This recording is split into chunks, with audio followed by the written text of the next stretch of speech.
Good morning, student. Welcome to the online classes. Myself, Lakshmi Solanki. I am going to teach you SST. The part History of SST.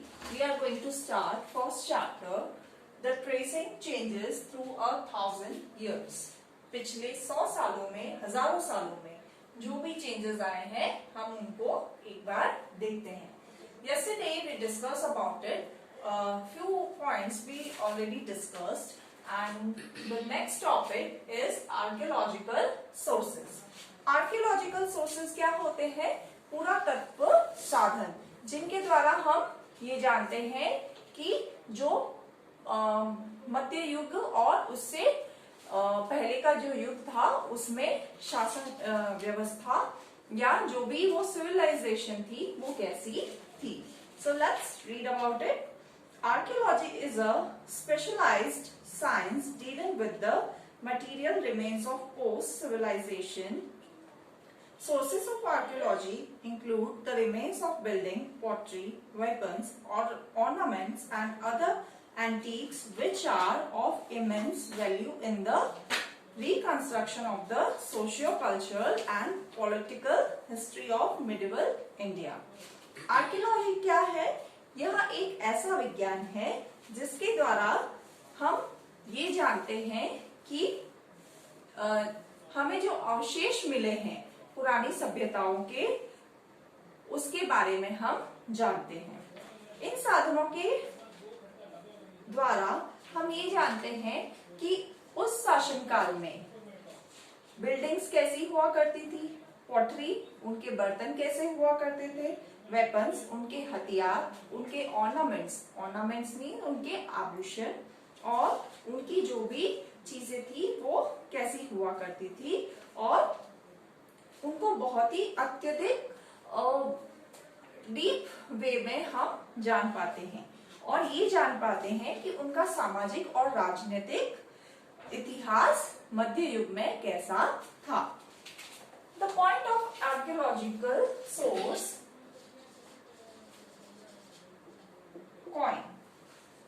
Coins इसका सब point है. Archaeological source का एक सब point है coins, सिक्के हमें पता है हर शासन काल में हर राजा ने, हर किंग ने या उस शासन काल के दौरान जिसने भी शासन किया अपने सिक्के जरूर वो अपनी जनता के बीच चलवाता था. तो हम इसके बारे में पढ़ते हैं. Coins have given useful information regarding the state of polity and economy during the Sultanate and the Mughal period. सिक्के जो हैं वो मुगल सल्तनत और मुगल पीरियड के बारे में, उस समय की राजनीति और अर्थव्यवस्था के बारे में हमें महत्वपूर्ण जानकारी देते हैं. The coins of Muhammad bin Tughlaq have revealed much about his run and his kingdom. Mohammad बिन तुगलक के शासन काल के जो सिक्के हैं वो उस शासन के बारे में बहुत कुछ हमें बताते हैं. The coins of tyrannical rulers such as those of Bengal, for instance, which their dates and mint marks are specially valuable as resources of information not fully dealt with the general chronicles.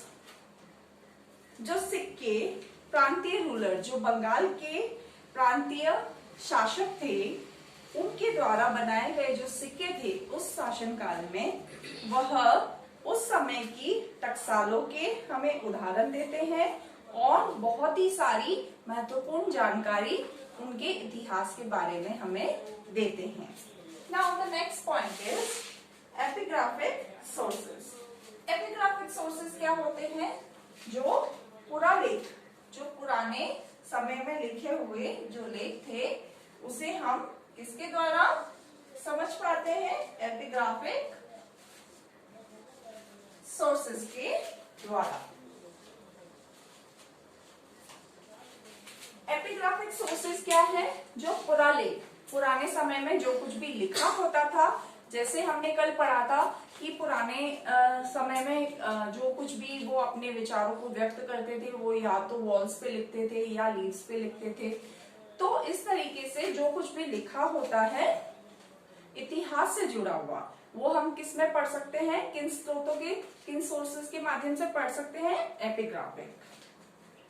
Inscriptions are of greater use for the pre-Mughal than for the Mughal period. The regions of the Bengal Sultans Shams-ud-Din Firoz, Alauddin Firoz and the Nizam Shahi king Burhan have been established by studying inscriptions alone. Inscriptions क्या होते हैं? शिलालेख। Inscriptions are of greater use for the pre-Mughal than the Mughal period. Mughal काल जो था उससे भी ज्यादा मुगल काल में लिखे गए जो शिलालेख हैं वो हमारे लिए ज्यादा यूजफुल हैं। The regions of the Bengal Sultans, जो क्षेत्र जहां बंगाल के सुल्तान शमसुद्दीन फिरोज, अलाउद्दीन फिरोज और Nizam Shahi king Burhan have been established by studying inscriptions along, जो क्षेत्र जहां पर इन सभी शासकों ने अपने शिलालेख लिखे हैं वो वहां पर उपस्थित है और उनसे हम क्या करते हैं, महत्वपूर्ण जानकारी लेते हैं। The Bengal Sultanate, especially from the 14th to 16th century, has been understood solely on the basis of epigraphic sources. 14वीं से 16वीं शताब्दी, 14th to 16th सेंचुरी के बीच में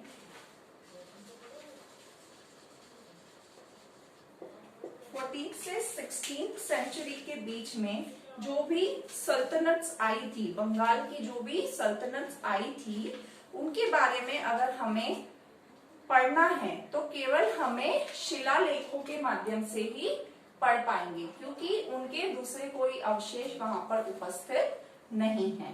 In many instances, the full title of king and queens and the history of minor dynasties have been revealed by studying inscriptions. अगर हमें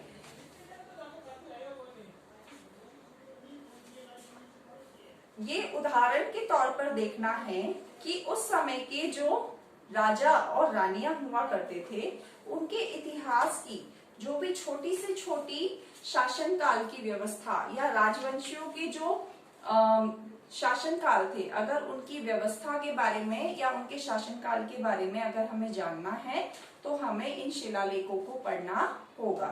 The inscriptions that reveal India's medieval history throw light on the political aspect as well as the social life. ये शिलालेख क्या करते हैं? ये शिलालेखों के माध्यम से हम भारत के मध्य युग के इतिहास के पन्नों को पढ़ सकते हैं, जिनमें हम उनके राजनीतिक और सामाजिक जीवन के बारे में पढ़ सकते हैं और जान सकते हैं। Contacts with foreigners. Next topic is contacts with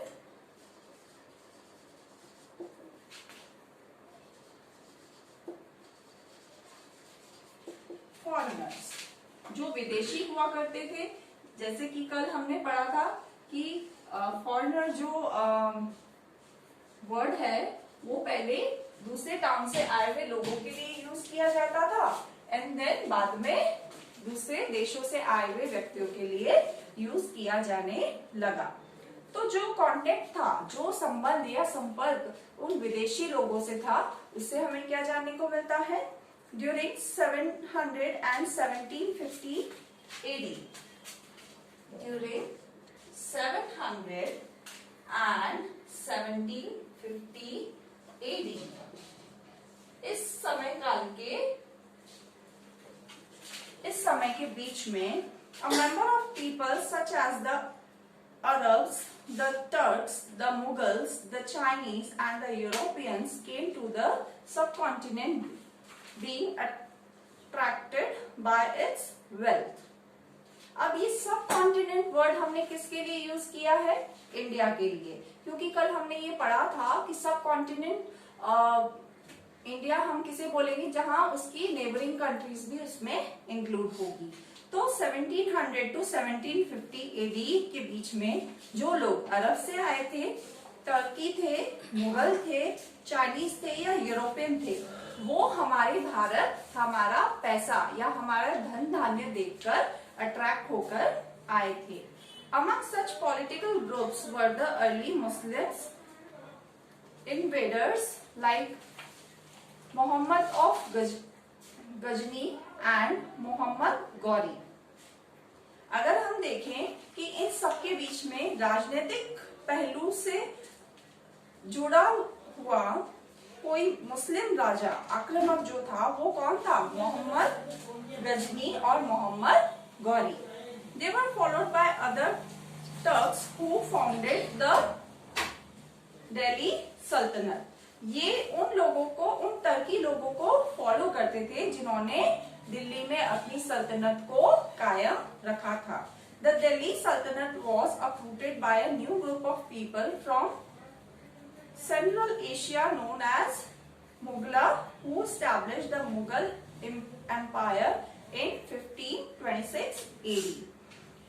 ये जो दिल्ली की सल्तनत थी, इसे नई तरीके से उन लोगों ने स्थापित किया था जो सेंट्रल एशिया के थे और मुगलों के द्वारा अपने राज्य को स्थापित कर रहे थे। Besides these foreigner groups, some regional groups such as the Sikh, Marathas, Ahoms, Jats and Kayasts also emerged during this period, which were politically important in the later medieval period। इसी दौरान जो फॉरेनर्स के group थे उसके संबंध में ऐसे कुछ क्षेत्रीय ग्रुप आए, क्षेत्रीय समूह आए जो कि सिख थे, मराठों के समूह थे, ओहम के थे, जाट के थे और कायस्थ के। ऐसे कुछ समूह थे जो इस समय काल के दौरान राजनीतिक अप्रोच के साथ उभर के सामने आए और अपना राज्य स्थापित जिन मुगलों ने किया उनके अगेंस्ट होकर उनसे फाइट किया। Now the next point is new social and political groups.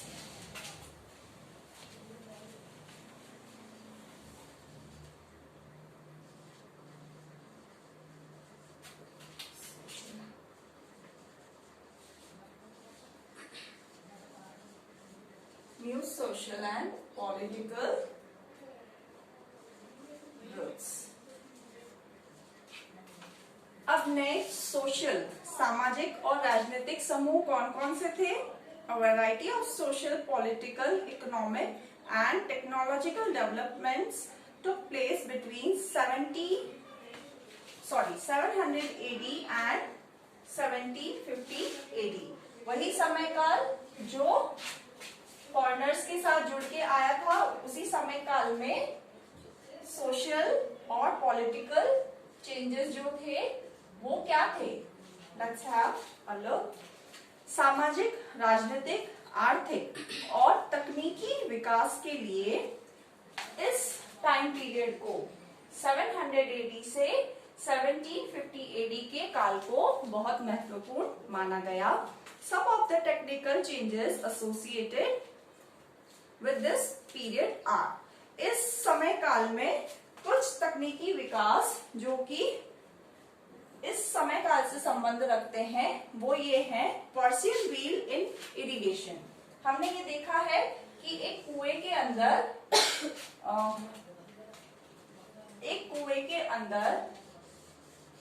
एक व्हील लगा दिया जाता है जिसमें ब्लॉक्स होते हैं और उन ब्लॉक्स के द्वारा वो पानी ऊपर आता है और खेतों में दिया जाता है।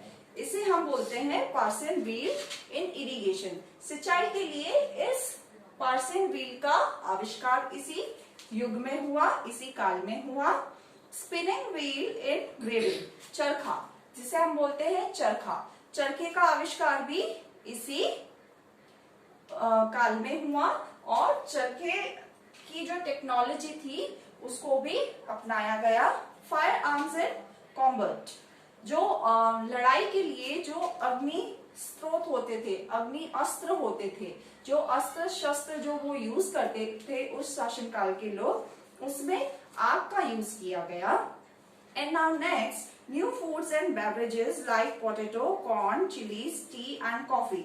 और नए खाद्य पदार्थ और पेय पदार्थ जैसे पोटैटो, आलू जो थे इस काल से पहले यूज नहीं किए जाते थे, मक्के का, कॉर्न का यूज, मिर्ची, चिली का use and T and coffee जो हमारे भारत में कभी भी पहले यूज नहीं की गई थी। ये सारे जो बदलाव थे वो इस युग के अंदर ही आए थे। These innovations were brought by travelers who came and settled in new lands. ये जो नए परिवर्तन थे ये उन यात्रियों या उन ट्रैवलर्स के द्वारा भारत में सेटल किए गए जो इंडिया में सिर्फ अपने सोशल या पॉलिटिकल फायदे के लिए आए थे।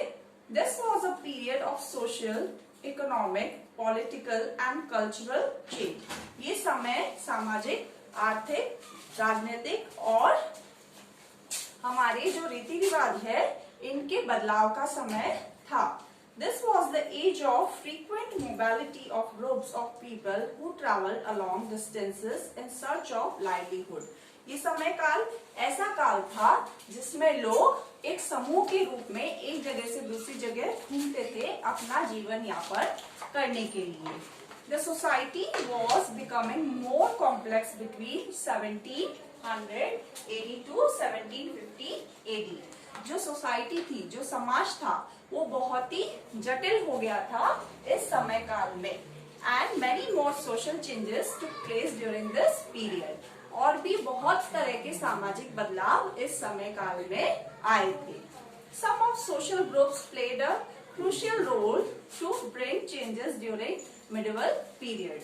कुछ ऐसे सामाजिक समूह थे जिन्होंने इस समय काल में, मध्यकालीन काल में बदलाव के लिए अपने महत्वपूर्ण योगदान दिए। Now the next topic is language and region. Language and region. Language क्या होती है? भाषा। एंड रीजन, रीजन क्या है? क्षेत्र। लैंग्वेज एंड रीजन, भाषा और क्षेत्र। भाषा और क्षेत्र से हम क्या समझते हैं? Let's see. इन 1318 1318 सन में the poet Aamir Khusro noted that there was a different languages in every region of India. Aamir Khusro जो कि 1380 के एक कवि थे, उन्होंने ये देखा कि भारत के हर क्षेत्र में एक अलग भाषा का प्रयोग किया जाता है, जैसे कि सिंधी, लाहौरी, कश्मीरी, द्वार समुद्री, तेलंगानी, गुजराती, गौरी, अवधी, हिंदवी एक्सेट्रा। ये सारी लैंग्वेजेस के नाम है। सिंधी आपको पता है क्या होती है? लाहौरी, कश्मीरी भी पता है। द्वार समुद्री क्या है? द्वार समुद्री is a language which is usually spoken in the part of South Karnataka. South Karnataka में ये लैंग्वेज द्वार समुद्री बोली जाती है। And Telangani, Gujarati, Gauri, Awadhi and Hindavi etcetera. ये सारी भाषाएं अलग अलग इंडिया के पार्ट्स में क्षेत्र के हिसाब से बोली जाती थी। Sanskrit did not belong to any region. Sanskrit भाषा जो थी वो किसी क्षेत्र से संबंध नहीं रखती थी। Common people did not know it. जो सामान्य लोग थे वो संस्कृत भाषा को बहुत अच्छे से नहीं जानते थे। Only the Brahmins knew it.